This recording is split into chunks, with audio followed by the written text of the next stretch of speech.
ഞാൻ നിന്നെ സ്നേഹിക്കും ദൈവം, ഞാൻ നിന്നെ പാലിക്കും ദൈവം. ഞാൻ നിന്റെ മുറിവുകൾ സൗഖ്യപ്പെടുത്തും സുരജീവദായകൻ ദൈവം.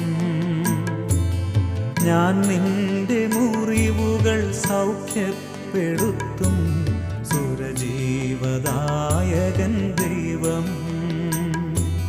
ഭയപ്പെടേണ്ട മകനേ മകളേ, ഞാൻ നിന്റെ ദൈവമല്ലേ.